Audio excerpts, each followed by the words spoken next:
हादसा मेरे साथ इस साल के एग्जाम्स देते समय हुआ। उस दिन हमारा लास्ट एग्जाम था और हमने वो एग्जाम क्लियर भी कर लिया था। बस हमें हमारे टीचर्स ने नेक्स्ट सीजन के लिए कुछ तैयारी करने के लिए रोक के रखा था। बट ऑनेस्टली उस वक्त हमें पढ़ने का बिल्कुल भी मूड नहीं था और हमारा जो टीचर था भी उसको भी पढ़ाने का मन नहीं कर रहा था। इनफैक्ट वो टीचर काफ़ी कूल था और उसने हमें बोला कि हम लोग कुछ गेम्स खेलते हैं। तो हमने भी हाँ कहा।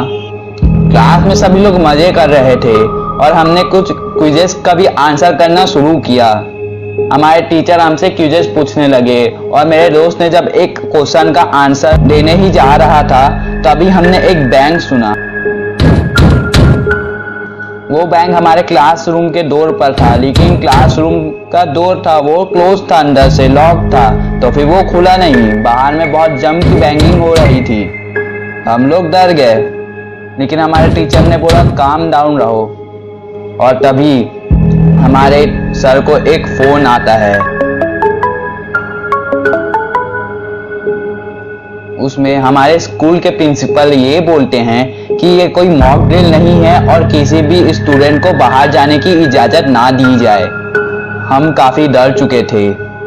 I was literally shaking at that time, but I control my feelings and do not express them. Banging अब कुछ ज़्यादा ही जम से होने लगी और वो आदमी जो बाहर से बैंगिंग कर रहा था वो हमें बोल रहा था कि दरवाज़ा खोल दो वरना मैं तुम्हें मार दूंगा। वहाँ पर जो भी था मैं तुम सबको मार दूंगा।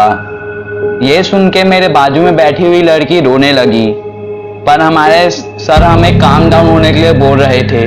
तो मैंने भी सबको बोला कि सबके सब शांत रहो। बट कुछ 30 मिनट के बाद, लेकिन वो 20 मिनट भी ऐसे 1 घंटे के बराबर थे मेरे लिए। वो जो भी आदमी बाहर में खड़ा था वो वहां से जा चुका था। और उस दिन के कुछ 5 दिनों के बाद हम सभी को इन्फॉर्म किया गया कि आखिरकार क्या हुआ। एक इंसेन आदमी हमारे स्कूल के बिल्डिंग में घुस गया और हमारे स्कूल की रिसेप्शनिस्ट को हर्ट किया और वो डर के वहां से भाग गई। रूमर्स कुछ ऐसे भी हैं कि उस आदमी के पास एक पिस्तौल भी थी। I was just lucky on that day कि मुझे कुछ नहीं हुआ, क्योंकि उस दिन मुझे लग रहा था कि वो मेरी जिंदगी का आखिरी दिन था। बट थैंक गॉड कि स्कूल में किसी को कुछ नहीं हुआ। और ये सिलसिला मुझे जब भी याद आता है वो मुझे डरा देता है। लेकिन मैं उस आदमी के लिए थोड़ा सा सिंपैथी भी फील करता हूँ, क्योंकि वो एक इंसेन आदमी था, पागल आदमी था और उसको हेल्प चाहिए थी। और मुझे आज तो ऐसा लगता है कि उसको शायद तक एक प्रॉपर हेल्प मिल गई।